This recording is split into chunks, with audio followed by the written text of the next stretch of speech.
Oh,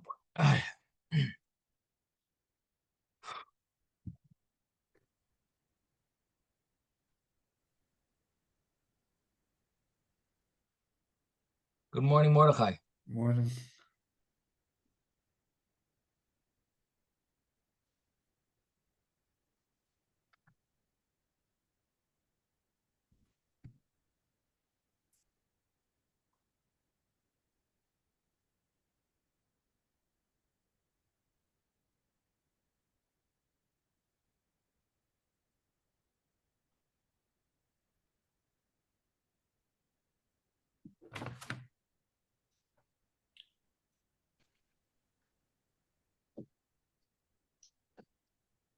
Oh, good morning, Rabbi. Good morning, David. We don't see you, but good to hear your voice. Your video looks like it's maybe not pulled up or something. Oh, Maybe in Jewish news. I was in a cave. okay. All right. Let's Yeah. see. 10:02.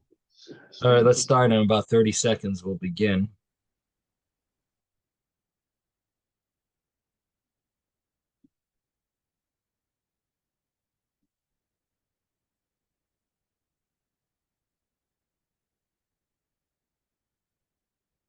Okay.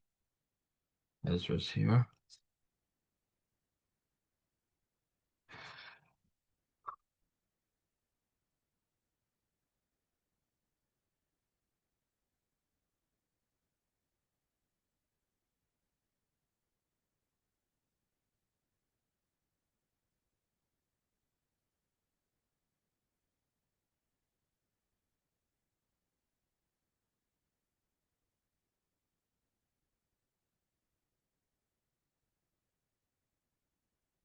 Okay. Morning, everyone. Let's begin. So we were learning over here in Tractate Saita all about the carbon mincha and talked about all general carbon minchas and comparing them to the Saita. And we mentioned about the salting of carbon minchas and uh, putting the actual kaimets on the putting the kaimets on the fire, putting this, so you salt it while it's in the vessel, while it's in the kli race. You put it on the fire, um, directly on the fire. You don't bring it on the fire in its kli, in its vessel. We had different ways of learning. Rashi's understanding of the Gemara's question was that why is it saying burn it now? It should say first salt it. The simple reading of the Gemara is why does it imply that you burn it in the container, you burn it instead of pouring it onto the fire? And anyway, the bottom line is that the conclusion of the Gemara's answer is that you do salt it before you put it on the fire, and you put it on the fire directly without a pan separating. And then the Gemara mentioned that the once the kaimetz is brought, the kayanim are allowed to eat the leftovers. The only question is, so what does it mean that the kaimetz is brought? Once it leaves the klishares, once it hits the altar, once it gets burned, once a little gets burned, a lot gets burned, completely gets burned. So the Gemara says there's a machlekes really. At what point is it matir the shirayim? At what point is the kohen allowed to eat the leftovers? The Gemara says, well, it's a machlekes. Rabbi Hanina says misha tishli bayhar. Once the fire uh, um, is touching it, that's already, once it gets lit, it's already permitted for the kayanim to eat it. The other opinion is Rabbi Yochanan. It needs to be berubai, the majority. You need majority of it to be fire to be inflamed in order to um, in order to be able to eat the leftovers, in order for Koyanim to be able to eat the leftovers. Then the Gemara said that the Koyanim are allowed to put yayin, shemen, dvash in it, wine, oil, and honey, and it's based on a pasuk, l'mashcha, l'gedula, and it's supposed to be eaten in a way like kings eat it. We spoke about two things over here. One thing we spoke about was that there's a place in the Gemara where it talks about meat needing to be eaten in a way like kings, the meat of the karbanos, that you're obligated to have it roasted, you're obligated to have it with mustard, and because it's supposed to be done like kings eat it. And the question is, why does our Gemara only mention the wine, oil, and honey being a permissible way of eating it, not like you have to eat it like that? And then the other thing that we talked about was, are you allowed to eat these karbanos in the mincha? Are you allowed to eat it sitting down? And normally we say in yeshiva there's no the sitting except for Malchei Beis David, except for kings. How and you know in the Azar you can't Beis Hamikdash you can't sit down. However, the question is that maybe because this is supposed to be eaten in a way that kings eat it, while you're eating it, maybe you're allowed to sit down. So it seems to be a machlekes rishonim if you would be allowed to sit down. Obviously, the simple understanding would be no, you eat it, the way kings eat it, but sitting down is like it's a prohibition. You can't do that. You can't do it. Like excludes the sitting option, the sitting part element of that. But at least everything else, try to eat it like kings eat it. You can't do everything, but or the shot is no, that actually you are allowed to sit down. Now the Gemara then mentions that there's a prohibition of being mechametz, even the leftovers. And the Gemara's problem is, where do you see that in the pasuk? It says the mincha you can't make chametz, but that could be before the kaimetz is taken, which is the 3 fingers full. At that point, you can't make a chametz, or maybe even it's talking about the portion that's gonna be brought as a korban. The kaimetz itself is not allowed to be chametz. Where do you see clearly that the portion that's the leftovers that the koyanim are going to eat, that they are not allowed to have chametz with? They can't make it chametz. And the Gemara says you see it because it says loy seyafe chametz chelkam, and the Gemara darshans basically there's a drasha here that the word chelkam is read as if there was no comma. In other words, read the word chelkam as if it pertains to the first part of the verse. Really, there's a comma in between loisiyaf chametz, comma, chelkam.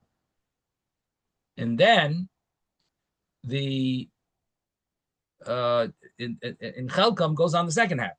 But the Gemara says because it juxtaposes the word chelkam with that first half, in other words, it puts that word there instead of rearranging the verse. So the Gemara understands that we're supposed to darshan, the Chachamim understood that we're supposed to darshan, we're supposed to expound and say that the chelkam goes also on the beginning part, that you read it with the beginning sentence, and you could read it with the later sentence. It goes on before and on after. So it's read loisei afa chametz chelkam. Their portion you can't make chametz. Now, then the Gemara mentions that menachos, the Mishnah. Really, the Gemara is going back now to the Mishnah. So until now we were discussing the Tosefta that was on page 14b, and now we're going back to the Mishnah on 14a, and the Mishnah there had mentioned about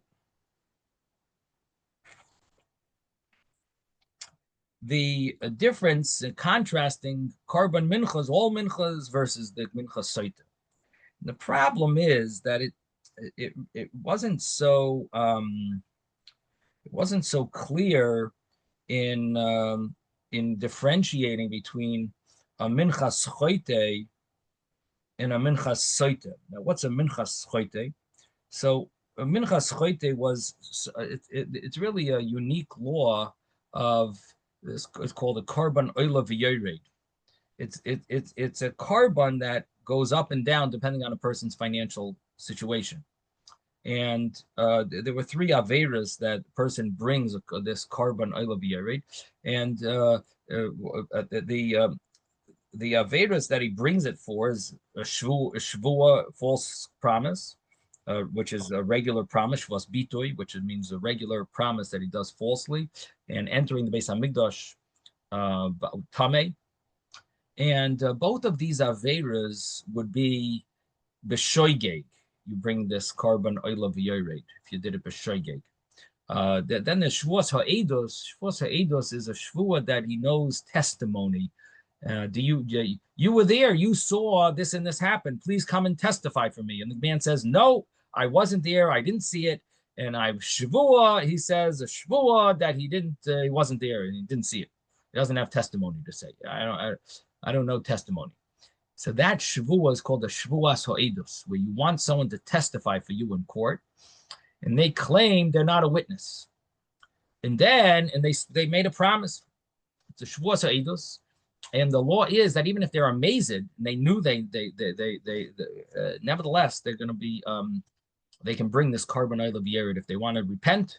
They bring this carbon oil this depending on how wealthy they are, how poor they are. They bring either an animal, birds, or a mincha. Now, so the carbon ha'edus is actually applicable even amazed, surprisingly. But in general, all chatois are always shoygigs, regular chatos, the carbon v'yered, the chatos, which means the carbon v'yered, which sometimes is a carbon mincha, depending on if the person is poor. So that carbon mincha of this oila v'yered, which means that all the other chatois, all the other types of chatois that are brought up for different sins, all the other chatois, which we call a chatos chelav, which is the regular types of the regular chatos for, all different types of sins that a person would be chayiv kares if they did it b'mezid. So when they're a shoygeg, they bring a chatos. That's the rule, by the way. All carbon chatos, regular chatos, is always a sin that carries with it a kares penalty. If a person does it by mistake, they bring carbon chatos. So the case here is that the Mishnah did not seem to differentiate well between the minchas choite and the minchas soite. The mincha that we're talking about in our Gemara is all about a soita. The Gemara, the Gemara is bothered that the minchas choite also doesn't bring oil or levina, and so the contrast is not so strong now between other menachos and soita, because you have other menachos that don't really that also miss out in some of the stuff, the shemen, the levina, and really the problem is the wording, because the wording says in the Mishnah that all chatois, all of the carbon chatos, they don't have this. That's not so true. There actually is chatois that are similar. Kol hamenachos tunei shemen levina makes such a blanket statement. All the menachos, and this site is different. It's not so true, really. Other menachos. So the Gemara explains that really you have to learn the Mishnah and combine all the different things that it's saying here. In other words, even though the wording in the Mishnah makes it sound like it's 3 different or 4 different sentences, but really you're supposed to read it all together. Kol menachos is tuna shemen levina and bais min hachitin and soilus. You have to read them all together, and you say, but some aren't this way, some aren't that way, but all of them are different than Saita. In some way, they're different than Saita. And that's basically what the Gemara explains, that when you learn it that way, you basically keep on um, contrasting the regular carbonos with the saita. You keep on saying this, and even though this is a little more similar, but it's still different. And even though that one's similar, it's still different. And that's basically how the Gemara explains it, explains the Mishnah. So in other words, all menachos need shemen levina and come from chitim and they're soilus. Chitim wheat, so they need oil, they need frankincense, they need to be wheat, and they need to be fine flour, soilus. And then now minchas choite, which is what we're talking about here, the carbon oil of Yered, which sometimes is a mincha. If the person's poor, they bring this meal offering. That mincha is actually similar to a saita, but even then it's not similar. Minchas choite, even though it doesn't need shemen levina, but still, it comes from wheat, not like a saita. And even wheat, what type of flour? Fine flour, soilus. And then maybe you're going to say, what about minchas oimer? Minchas Omer comes from barley. What about the Omer carbon that's brought on the 16th day of Nisan? That, even though it comes from Sa'irin, comes from barley, so it is similar maybe to a Saita. Nope, it needs Shemen and Levina. And even that barley is Geras, comes in a very finely sifted way. It's very finely sifted, very honorable type of more chashuv type of flour. Geras, because it's sifted so many times. Zoo, this one, soita, it doesn't need this, no shemen, no oil, no levina, frankincense. It comes from some barley, and even the barley is not like the barley of the oimer. It's a barley that's kemach, just the cheapo flour. It's not the finely sifted flour, and so therefore the soita is much worse than is less honorable than all the other carbonates, and basically it has to do with the fact that the saita doesn't deserve to be should not be muhuder, shouldn't be and it's a Maisa Behema, it's a Michael Behema, Maisa Behema. She acted like an animal, and her carbon should not be muhuder, should not be beautified. So now the Gemara jumps and says that really, we should take this idea of not beautifying it, and it should apply to other things. Well, what does the Gemara say? That Reb Shimon says, really, a minchas choite also should need shemen and levina. It should need oil and frankincense, because we don't want to make the sinner benefit from the fact that you're not going to bring oil and frankincense. I understand he sinned, and you're not going to bring oil and frankincense, but now you're making it cheaper for the guy who sinned. To deal with it after. Okay, close the door. Please don't hurt him. So it would seem that he should have to pay more, not less. And here you're saying, no, they don't bring the shemen levina. Why? You want to make it worse for him? He's a sinner. He should have to person who brings out carbon mincha, stam mincha. Okay, one thing. But this guy sinned. We should make it a sinner shouldn't benefit from sinning. So he's got to bring this mincha. We should make him pay double, maybe. We should for sure bring the shemen and levina, the oil and the frankincense. So why don't you do it? The answer is shelo yehi karbonoi muhuder. His carbon should not be muhuder, beautified. Now, what about the chatas chelev? And logically, the same thing should be chatas chelev. It would make sense that a chatas chelev should need nesachim, chatas chelev is an animal. It's not a it's an animal, so it's not like an issue of flour, a type of carbon, and with oil and frankincense.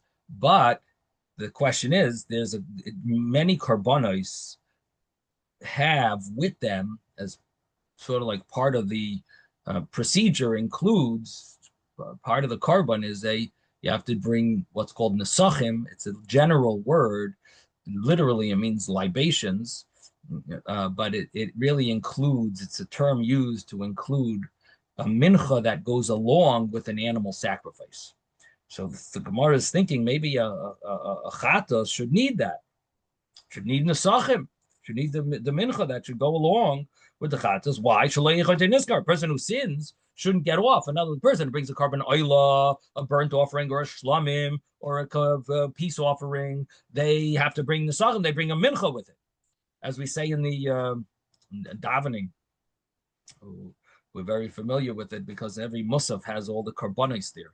And so as shloisha so la par shnei so la ayl bisar la kevs bian knis kevsar la chaber shnei dim kil chasam, and so we talk about the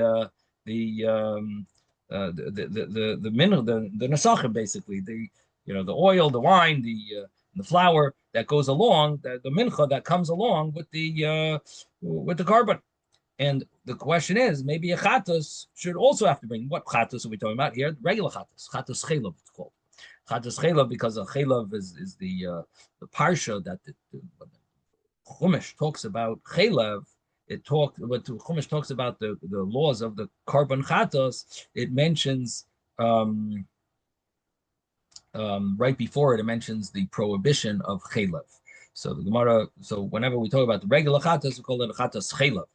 Basically, chelav is something that a person would be obligated in kares, punishable by kares if they transgressed, by bemazid on purpose. If they ate chelav on purpose, they would be chayiv kares. So the law is that they did a b'shoigeg, they bring a carbon chatos, and so you would think that carbon chatos should need with it nesachim because shaloi yechote niskar. So the Gemara says, but the reason is because we don't want his carbon to be muhuder, beautified. So therefore, you don't bring the nesachim. Now, what about mitzayra, asham, mitzayra, the chatas of the mitzayra and the asham of the mitzayra? What about these two karbonis of the mitzayra? They need nesachim, and seemingly, in fact, the Gemara even asks this as a question, that seemingly a mitzayra is someone who sinned. Now, we all know tsaras comes from mitzayra, someone who has tsaras, leprosy. We know tsaras comes from lashon hara. However, the Gemara really mentions that there's a number of sins, not just lashon hara. Tsaras comes from arrogance and ritzicha, murder, and a number of other sins, that robbery and forbidden relations. So there's other sins as well that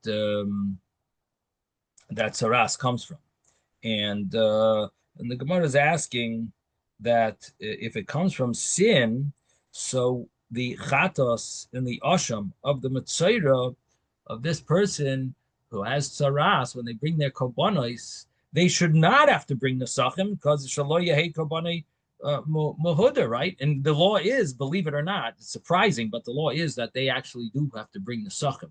Now, the reason it's surprising is because the general rule is that any carbon that doesn't come beneder or benedava does not bring nesachim. So it is interesting that these karbanis of the mitzayra, it's basically like a gzeres hakasav, like a pasuk gives a hint that these also should be. Rashi brings this rabu behedyo l'nesachim. They have been included based on a Gemara in Menachos. There's somewhere in the psukim that it's they are included clearly for nesachim. Rabu behedyo. They're included. I didn't look up the Gemara there, but there's a Gemara there that includes them for to bring nesachim. Yes, Mordechai. Yeah, wasn't there a king who was stricken with Saras for trying to act like a Kohen? Yes, Uzziah. Uzziah. Yeah. Yeah, it was very surprising because he was a very righteous king, and yet he somehow it was like strange that he got in his mind that he wanted to be the Kohen during Gadol. Anyway, Kohen, whatever. Act like a Kohen Gadol. Anyway, so the Gemara says that you would think that he would need to that you would think that these type of karbanos for the Matzorah is for sin, and he shouldn't bring the sachim. And the Gemara's answer is no. The actual sin that the Matzorah did, he already was atoned for. What they're doing now is just removing the impurity from him. Removing impurity, he can bring the sachim. If it was a korban on a sin, one thing.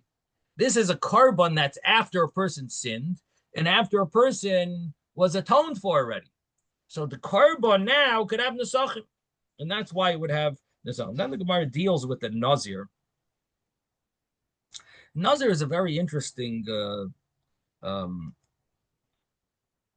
It's an interesting laws about nazir. It seems it's the Gemara here says that a nazir should need nesachim because a nazir doesn't bring his korban. Nazir is a person who separates himself from wine, and he doesn't take a haircut, and he doesn't go to a cemetery if you doesn't touch any dead body, doesn't come impure with tumas mace. Now, so the thing is that a nazir, the Gemara's understanding initially is that the nazir should have to bring nesachim because it's not a sin. But so nazir is kadosh, right? So make himself holy. And so why doesn't he bring nesachim? So that's the Gemara's question. Chatas nazir to hate tun nesachim. The chatas of the nazir should be chayiv to bring these nesachim. What's the Gemara's answer? No, Rabbi Elazar HaKapar holds that a nazir is a chayte. Nazir is also a chayte. Nazir, the nazir is really a sinner, and Rashi says tzir atzmei min hayayin, that the reason he's a sinner is he withholds himself from wine, pains himself from wine, and therefore he is a chayte. So basically, the way Rashi is the way the Gemara seems to be understanding it is that a nazir tahor, a nazir who fulfills the regular laws of nazirus, and he brings his karbanos at the end, the chatas doesn't need a nesachim because it's coming for a sin. What was the sin? He withheld himself from wine. Now, there's a big discussion here, and if you look on the left side on Tosfos, there's a long Tosfos over here that deals with the question, maybe this law of a nazir being a chote is only a law by a nazir that transgresses the laws of nazirus, meaning that he became tamei and he ruined his nazirus, and now he has to start all over again. And that type of nazir is called a chote, but maybe a regular nazir is not called a chote. And the problem Tosfos has is you have proofs one way and you have proofs the other way. I mean, there are some Gemaras that seem to prove that when we say a nazir is a chote, it means a nazir tamei is a chote, even though he didn't intentionally become tamei, obviously, but because he ruined his nazirus, and now he is going to have to, he ruined his previous nazirus. So, for example, let's say he counted 20 days of nazirus, and then he became tamei. So what's going to happen is he now has to start all over again. And what happens if he starts all over again? His vow that was supposed to be for only 30 days is now going to be for 50 days because he's got his 20 days and he's got another 30 days. So his vow now is extended much longer than he promised. And so the problem with that is that different understandings of what the problem is, either because he has more chance of being over, now he's going to it's a good chance he'll transgress it now, more of a chance, and so he's considered a sinner.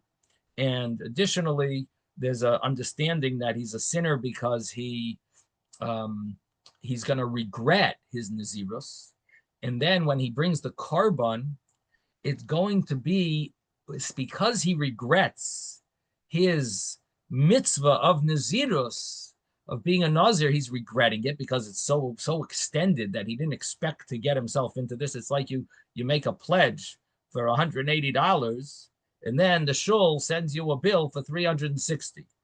And you didn't expect to get to get the to be stuck. I pledged this. I pledged my 30 days. I didn't expect to be stuck with this extra, this extra bill, and so now he's got much longer. So the thing is, he's going to regret his nazirus. Now, what happens at the end when he does bring the karbanos? Because he's regretting it, it's like chulin in the azara, because he's not bringing it l'shem shamayim anymore.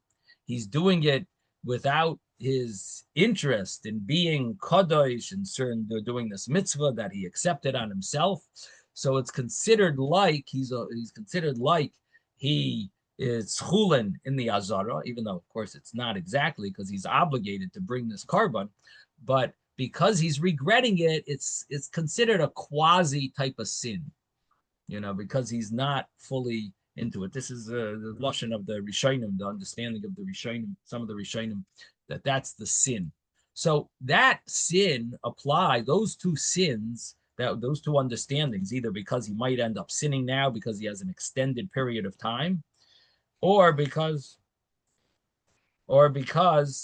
he he's going to be regretting it, and now when he brings his carbon, it's not really bringing it for Hashem. He's regretting because he really regrets it. So that is the quasi type of a sinner. In any event, that applies to a nazir tameh, not a nazir tahor. So there's so if you learn it that way, the problem is our Gemara doesn't really answer the question. Because our Gemara is saying a chatas of a nazir should bring the sachim. And so what do you answer? That a nazir tameh is a chayte. Okay, a nazir tameh is a chayte. What about a nazir tahar? A nazir tahar, the regular nazir, at the end of his nazirus, he brings this carbon chatos. He should bring the sachim with it. He's a nazir tahar. He's not a chayte. So the simple understanding of our Gemara is that we're talking about a nazir tahar. But the problem is that there are sources that imply that only a nazir tameh is a chayte, not a nazir tahar. Again, there are sources this way. Our Gemara is a source that it applies even to a nazir tahar because he's mitzaer himself. He's painting himself from wine. That's considered a sin, and that's seemingly the understanding here. And there's other Gemaras as well that imply that he's a sinner, even if he doesn't transgress the laws of Nazirus, he's still a sinner. And then there's Gemaras that imply that it only applies to a Nazir that is Tameh. And Taisus Taisus goes through the whole pilpul over here. Maybe tomorrow I didn't have time to really go through the whole Taisus myself beforehand to get to his conclusion. So Metz Hashem, we'll try to go over what Taisus concludes tomorrow. Which Taisus? I'm sorry. Side Taisus Savarla Karebi Elazar HaKapor. And that is where on Daf? Tes Vav Amud Aleph. Tes Vav Amud Aleph. Thank you. Yeah. So the Gemara then says, Rabban Gamliel Omer Kishem. Okay, so we're on page Tes Vav Amud Aleph. We're going to start here, 3 lines up from the bottom of the page. Rabban Gamliel Omer Kishem. Rabban Gamliel says that the same. This is going back in the Mishnah. Again, the Mishnah was on 14a. We're now on 15a. The Mishnah was on 14a, and the Mishnah ended off that after it made the whole contrast between all these other menachos and versus the minchas soite, after it made those contrasts, then it said, Rabbi Gamliel says, I should say one more thing. After it made the contrast between other menachos and minchas soite, and it emphasized that a minchas soite is barley.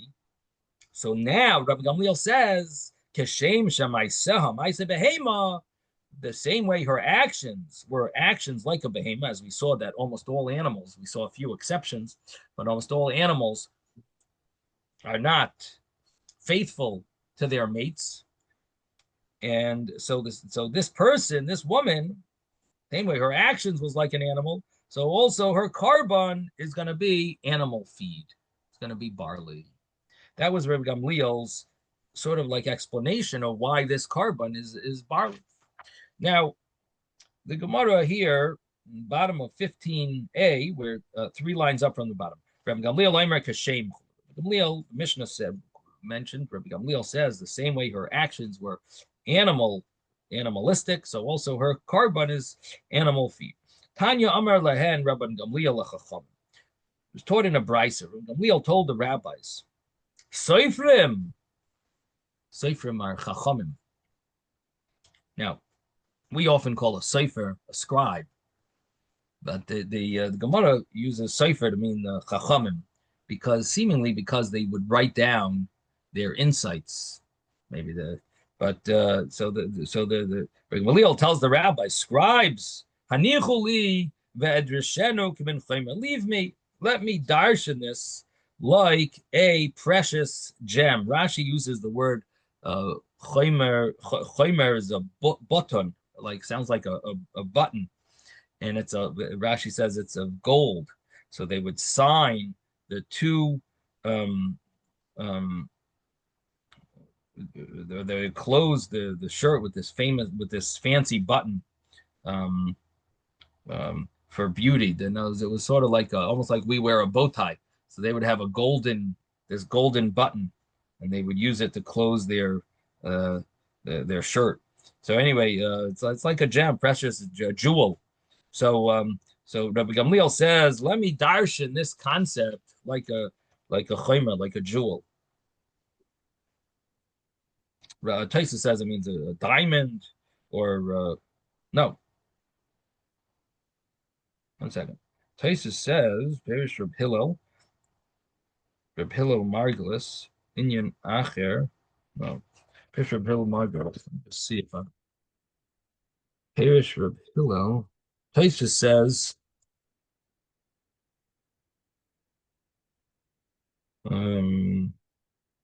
that it means a diamond. Yeah, Margulis. Another pshat is it means spice. Yeah. It means like spice. Then he brings Reb Sadia going.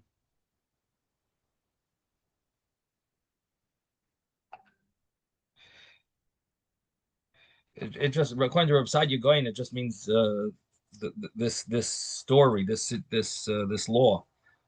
A Maisa Chaymer means just the law, the action. Why this action is necessary? Why do we have to use carbon Michael Behema?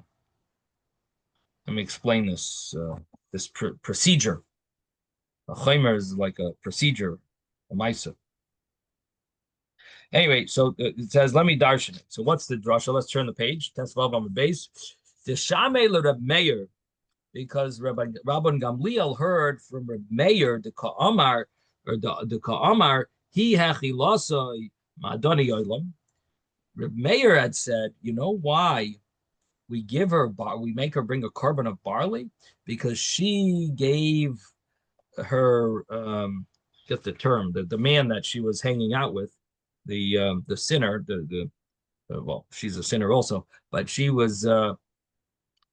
gave him to eat ma'adane yolam, delectables of the world, really delicacies of the fancy foods. Lefikach, therefore, karbana maichel behema. Therefore, her carbon is a maichel behema. In other words, almost like in order to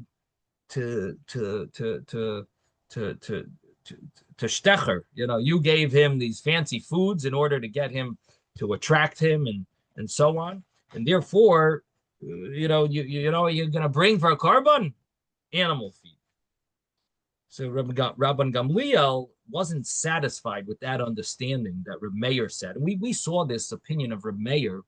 We saw it on Daf Tes or Daf Ches or Daf Tes. It was in previous Gemara much earlier on, Reb Meir's statement, Brisa. So the Rabban Gamliel doesn't like. There's a question on it. He says, Amar Le, Reb Gamliel told Reb Meir, Patena Chashira Ania Miika Lememar Maika Lememar. What about that's good for if it was a rich woman who sinned. This rich woman who she gave him, she enticed him with some fancy stuff. But what about if she's a poor woman and she sinned? What did she entice him with? Maybe probably not something wealthy and a real something fancy. And so why is her a carbon a Michael Behema? Doesn't really work.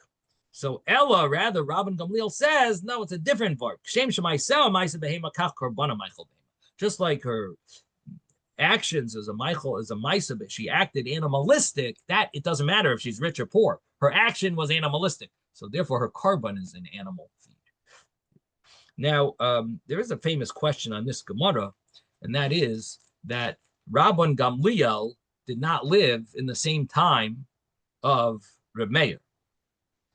Rabban Gamliel if it's Rabban Gamliel Hazaken, so he was much before Reb Meir, and if it's Rabban Gamliel of Yavne, which lived in the time of the destruction of the Beis Hamikdash, that Rabban Gamliel, which is the grandson of the other Rabban Gamliel Hazaken, his son was really a contemporary of Reb Meir. So it seems surprising that he's going to have this discussion that he heard Reb Meir say this Vart, and he's going to say, Vart sounds, he heard Reb Meir say this Vart, and he decided to question it, and like he's going to delve into it. He's a much older rabbi. Doesn't it seems surprising that first of all, could be that the years don't really very questionable if his years interlapped, and even if they did, this is a very young rabbinic student, Reb Meir at the time, and Rabban Gamliel would have been much older. So therefore, the thing is, it could be that this Rabban Gamliel is the Rabban Gamliel that we have in Pirkei Avos, who was the son of Rebbe. He was like a great grandson of this Rabban Gamliel, and that's maybe who it's Rabban Gamliel B'nai Shel Rabbi Yehuda Hanassi. So that's what they say, that this Rabban Gamliel is not the famous Rabban Gamliel, the two famous ones. It's more of a less famous one, although he is in Pirkei Avos. Rabban Gamliel talks about Tov Talmud Torah and Derech Eretz.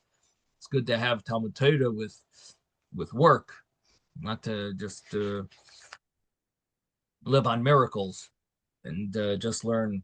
And so that Rabban Gamliel is the son of Rebbe. He would have been later. That would have made sense that he was younger and he heard Reb Meir's Vart, and he had a question on it. Anyway, so that's the story of this Gemara. Okay, comes the next Mishnah. Haya Mevi Pioli Shel Cheres. The Kohen would bring some type of a vessel, that holds liquid, or some type of a utensil, it's on a receptacle of like a bowl or a cup of cheres, earthenware. And he would put into it a half a lug. Lug is a measure. When we talk about a revius, when we talk about kiddush, you need to have a revius. You need to have a cup that holds a revius. For kiddush, we mean a revius halug. So a lug is 4 kiddush cups, basically. So that's a lug. A half a lug would be 2 kiddush cups. Now, so he would pour into this piyoli, into this bowl, a half a lug of water, min hakiyar, from the kiyar, which is the faucet in the Beis Hamikdash. made out of copper. The faucet that everyone used to wash their hands before all the kohanim used to wash their hands before they avoida. So they would get water from that kiyur. How much? Half a load. Rabbi Yudah and Revius. Rabbi Yudah says Revius, just like the Kiddush cup. And the Gemara explains, Kashem shemamayet b'chsav, kach b'mayet b'mayim. The same way, he says you need less writing, because there's going to be a Mishnah later that's going to mention that how much words need to be written and then erased. Rabbi Yehuda has a lenient view that he says you write down and you erase less words from the parchment. You don't have to write as many words. And then, of course, you erase less words. But the opinion of the Tanakama is that you have to write more words. And therefore, it would make sense logically that the Rabbi Yehuda's opinion of needing to write less words and erasing less words into the water means you don't need as much water in order to be able to see that there's ink, in order to be able to, in order for it to to dissolve in the water. Yeah. Now, nichnas lahechol, he would enter the hechol. So what happened? So he brings this cup. It's got the water in it, and he would enter the hechol, the sanctuary. Upanali yamina, he would turn right. Umakam hayasham amalama, and there was a place over there that was a tile that was an amma by an amma, which is about 18 inches or 24 inches by 24 inches, or 18 by 18. And that tile, the tabla shel shayish, it was a tile of marble. Of course, the whole floor was marble, but this specific one had a ring on it. The tabas hoisa kavuaba. This tile had like a handle that you could lift it up. Normally, you walk around, you can't lift up a tile that you walk on, but this tile was made in a way that it had some type of a ability. There was some type of ring that you were able to lift it up. And a trapdoor. Yeah, maybe something like that. And you were able to the term the Mishnah uses is a tabas, a ring. It was attached, a ring was attached to it. Kishu magbia noitel offer mitachteho. He would lift it up. When he would lift it up, he would take offer dust from under it, and v'noisein, and he would place it in the water, kadei sheyiroa al hamayim, so that the water, so that the dust will be visible on the water. So in other words, he would take enough dust, kadei sheyiroa al hamayim, sufficient. Kadei here doesn't mean in other words, kadei could mean like a reason, kadei in order for something. But here it means kadei sufficiently to be able to be visible on the water, meaning that you need enough that it's still visible, that it doesn't dissolve completely. You don't want the water to be insignificant you don't want the dust to be, the dirt to be insignificant in the water. You want enough that it'll be kadei sheyeroya al hamayim, sufficient that it'll be visible on the water. Shneimar, as it says, "Amina offer asher yiyah bekarka hamishkan," from the offer, from the dust that's on the floor of the Mishkan, yikach hakohen v'nasan el hamayim. The kohen should take and place it into the water. So Rashi over here emphasizes what does this mean? So Rashi says it could have said v'nasan bimayim, put it in the water. But here it says nasan el hamayim. Instead of saying bimayim, it says el hamayim. It's mashma that it shouldn't be dissolved in the water. It should be enough that it's visible, nicker. It should be recognizable in the water. So you want enough dirt to be visible in the water, and then as we'll see later, the continuation of this story of what's done. In the meantime, that's the first part of this ceremony, so to speak. One part of the ceremony was taking this bowl. They would put water in it from the kiyur, depends what opinion, but how much they put. But they would put in this water, and then they would bring it in, and then the kohen would bring it into the sanctuary and get earth, put earth in it, and the earth had to be sufficient to be able to be visible and not dissolved in it. Now the Gemara now says, Tana piyoli shel cheres chadosha. Gemara says that this piyoli, this bowl, was had to be new. It was who says this? Rabbi Shmuel, Rabbi Shmuel, that it was taught that that Rabbi Shmuel held that the piyoli of cheres had to be chadasha, had to be new. Rabbi Shmuel. My time with Rabbi Shmuel. What's his reason? Gomar keli mimitzoyra. It says kli by mitzoyra, and it says kli by soita. So the Gemara says it's like a gzeira. It's a gzeira shava. That's the Gemara's initial thought over here. That it's a gzeira shava that you learn from Mitzayda. What does it talk about a kli, a vessel by Mitzayda, by the person who has tzaras? There's a whole ceremony that was done with the birds. You had two birds, you shechted one, and you slaughtered it, and to the blood would fall into the kli cheres, and then you would dip the hyssop with the other items. That was the whole ceremony. So you needed a kli from Mitzayda. Need a vessel. Now, with that vessel there, Rabbi Yishmael says, of course, had to be new. It was an earthenware vessel, had to be new. So he says, here also, it must be, because it says kli, it says, but here also, the word kli, it means it has to be new. Ma'ala halon cheres chadasha. Avkan cheres chadasha, just like there, it's cheres chadasha, it's new. Here also, it's a cheres chadasha, it's a new earthenware. V'hasam minalon. The Gemara says, and how does Rabbi Shmuel know that by Mitzayra it needs to be new? Used, you could have a used one maybe. Because it says it says that he shechs the tzipor, the one of the birds, to the kli cheres on the mayim chayim, on top of the water that's live water. So the Gemara understands ma mayim chayim shleinasim ben malacha, just like the water, no work had ever been done with it. It had to be mayim chayim.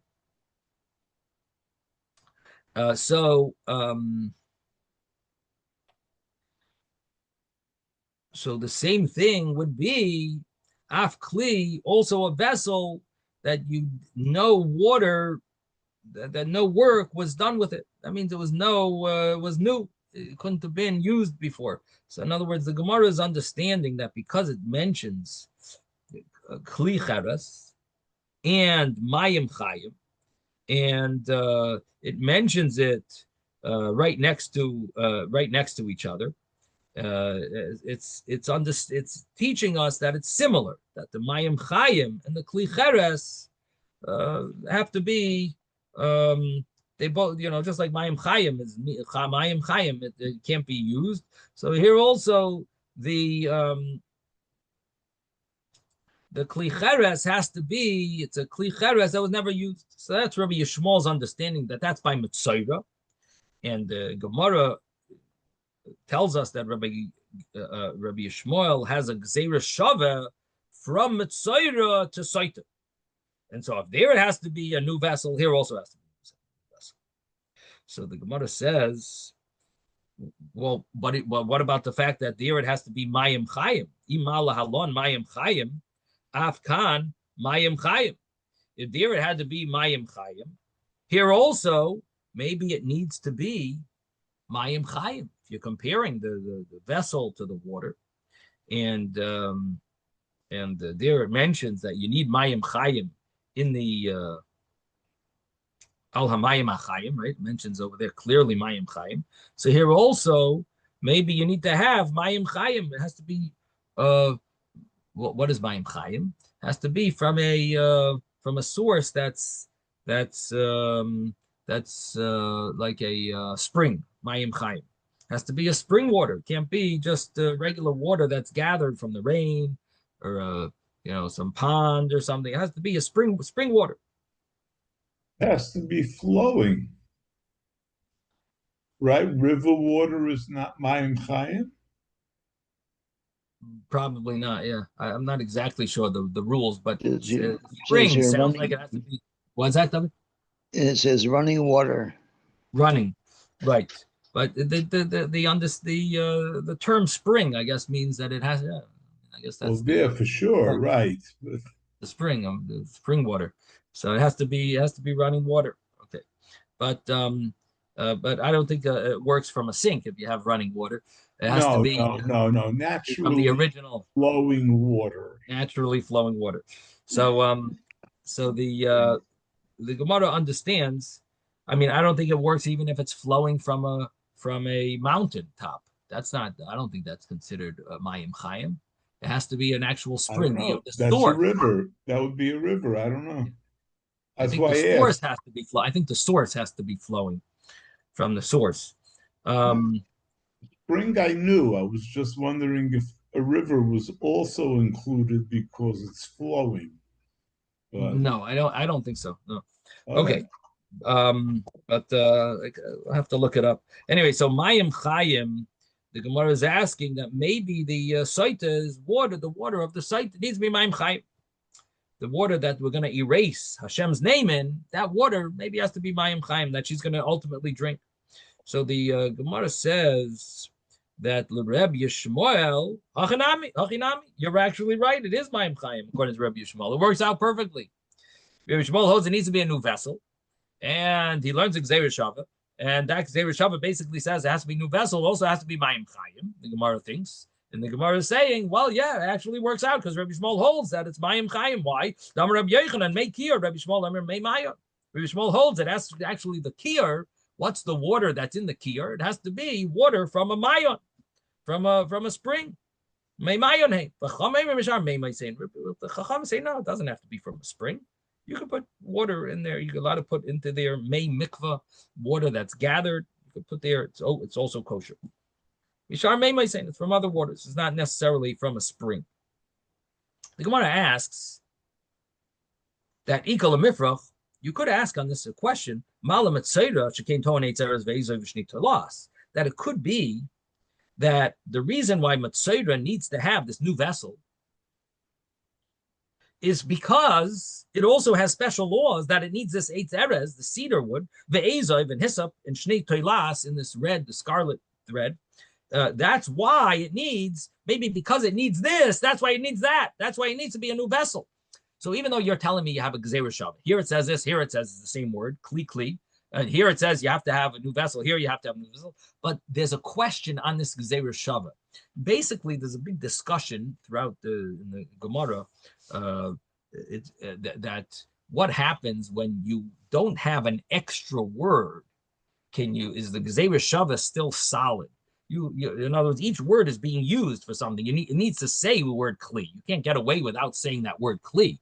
If you have an extra word and then you have a Gzeir Shabbat, no problem. So you have, it says this extra word here. It says that extra word there. Oh, perfect. You have two extra words and they're the same words. And we have a tradition that this is a Gzeir Shabbat that's taught. So then we'll say, oh, it's teaching you the same law here applies there. But what happens if the words are being used? And so then so even if a Gzeir Shabbat works that way, even though these words are needed, but it uses the same word, you still learn a Gzeir Shabbat. Okay, no problem. But sometimes you could ask questions on such a Gzeir Shabbat. It's called Lameidin Umeshivin. You could learn the Gzeir Shabbat, but keep in mind that if we have a question on it, we could slug up that Gzeir Shabbat, that it can't be that there's a Gzeir Shabbat there because there's a problem with it. Why? Why is there a problem? Because you could say that you can't compare this case to that case. This case has special laws about it. In fact, we even find a law that needs to have this type of cedar and hyssop and azov, eitz erez, shintai los, the scarlet wool, so scarlet thread. So it has to have these things. Maybe that's why it needs to have the kli chodesh, this new vessel, this new earthenware vessel. But the other law doesn't maybe need that. So the Gemara is understanding that you could slug up this type of Gzeir Shabbat. And the Gemara answers, you're right. He doesn't learn it from a Gzeir Shabbat. Amar Rabba, Amar Kra, the pasuk says, Rabba says it's not from Gzeira Shava. It's because the pasuk says Bikli Cheres. Because it says Bikli Cheres, and it could have said Velokach Kli Cheres. You should take a Kli Cheres and puts in it water, and it says instead it makes it Bikli Cheres, in the Kli Cheres. So it implies like the Kli Cheres that we're talking about. Instead of saying take a Kli Cheres, then we'll say okay.